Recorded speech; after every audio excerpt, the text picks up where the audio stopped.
All right, so while we're talking about the hottest PS4 games to get resurrected this year, we also got Until Dawn in movie form, and Jada, you and I went and saw it, and it is, Whew.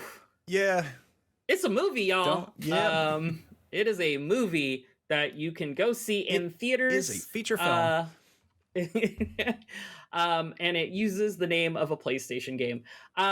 Max, what were your thoughts? I'll let you go. I've been talking a lot. What were your thoughts on it? So the thing I realized is that this is a great adaptation of Until Dawn's box art, because it is about people trying to stay up until dawn, and there's a magic skull hourglass, which is on the cover of the PS4 game. And I feel like they looked at that and they were like, Eureka, that's it. That's the plot of the movie. Otherwise, it really doesn't have much to do with the game itself. I mean, effectively, they're trying to do like a horror Groundhog's Day type of thing, where it's like, you know, people keep reliving the same night, and it kind of subverts the whole thing with Until Dawn is like, you know, when characters die, they die for good, and in this case, it's the exact opposite, where people keep dying repeatedly in increasingly gruesome ways, but then they just reset, and it's like. It's an interesting way of kind of shifting things with the, you know, because in video games you're so used to being like, oh, you die, you just reload, and in movies it's the other way around, and so it's, you know, switching that, which again, novel idea, execution in the you know, the production sense, not in the murder sense. The murder sense, the executions are pretty good, but the how they executed the movie itself. Honestly, they probably should have taken it out back and shot it too. Not in the backlot sense where they shoot it with cameras, but with a firearm. No, Give it the Lassie treatment. It's God. It's just it's frustrating because like there's a lot of almost stuff in there. There's a few parts where it's like really fun and goofy, and there's a few parts where it's like honestly kind of gruesome and scary, but it never really goes properly in any one direction. And as far as it doing anything for people who like the source material, it has a couple of the most like half-assed, tacked on Easter eggs, nods, references, whatever, but in ways that almost kind of undermine what they're trying to do. So yeah. It's one of those things where they made a movie and they couldn't decide if they wanted to attract a new audience or like pay respect and invite the diehard fans of this game. Like it's stuck in the middle for most of the movie. And that's a bummer. I do think it was a clever way to adapt the game and adapting the title Until Dawn. I think that was a very clever pitch that they revealed in the trailer. But there was so many moments where I felt like I was kind of cheated out of what could have been a cooler moment. I feel like they didn't go big enough with some of the scary and creepy things.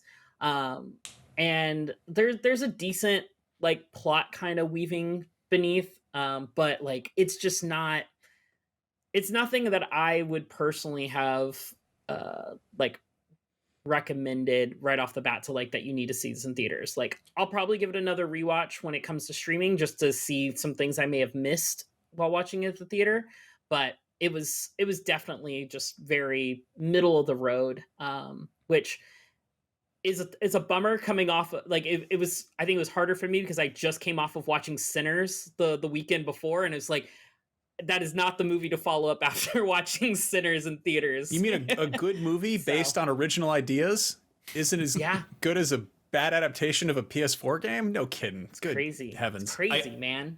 I got a question. So, yes. Obviously, I'm not expecting this to be absolute cinema or whatever. But if I like really stupid horror movies that are campy and cheesy, whatever, would I like this movie? Or is this just something that even if I was a fan of just horror, I'd be like, whatever. Again, it's like it has some almost moments. It has a few parts that like when this comes to streaming, I'm not going to rewatch it, but I will find one scene and hopefully clip it out or someone else will, and I can send it to people because it makes me laugh very hard. Is it the scene with the drawing? Oh my god, I forgot about that drawing. There's oh man, I don't want to spoil anything. Yeah, I don't want to spoil it, but there's a scene with the drawing you see that's very in like main perspective of the shot, and me and Max are sitting next to each other. We just start laughing because we're like, they really put that in there. I think they meant for it to be an Easter egg of some sort, but it just read very differently. So look out for that. No, it's actually like a kind of major plot point I don't want to get into, but it's just I love just like really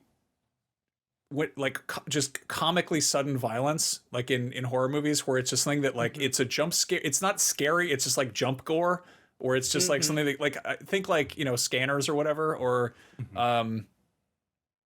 oh my god, there's an old Wes Craven movie called Deadly Friend. If anyone wants to have a good laugh, and this again, could be construed as a spoiler, go on YouTube and type in Deadly Friend basketball scene, and you will have a weird afternoon. It's one of those things I'm just giggling thinking about it. So yeah, Until Dawn has a couple things that are like very funny. Like it could be a really fun watch with friends. I think. Yeah.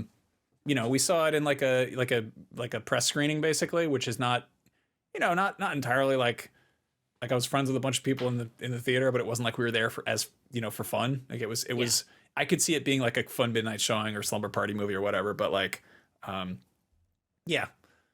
So yeah. I think don't show the basketball scene. You'll ruin it for everyone. The basketball scene. Or we could watch the basketball scene. I don't know. Should we watch? It's no fun for the people listening home.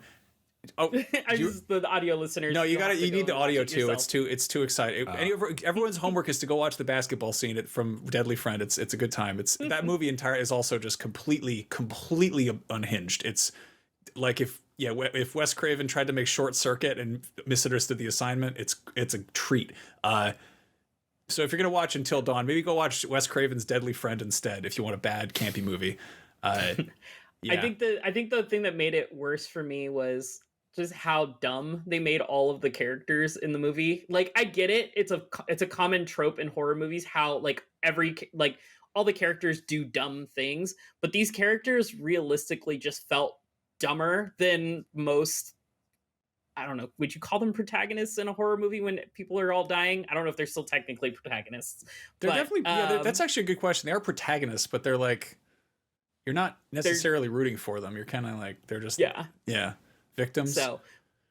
So like the victim, I guess we'll refer to them as victims in a horror movie. Like these were the dumbest ones. The whole premise of like they realize that they're restarting, that time is restarting, and they're reliving this night from the second time. They all like retain their memory and realize it, and it at no point, or maybe I think at one point they do something where it's like, hey, we should probably take notes or like try to get better at this.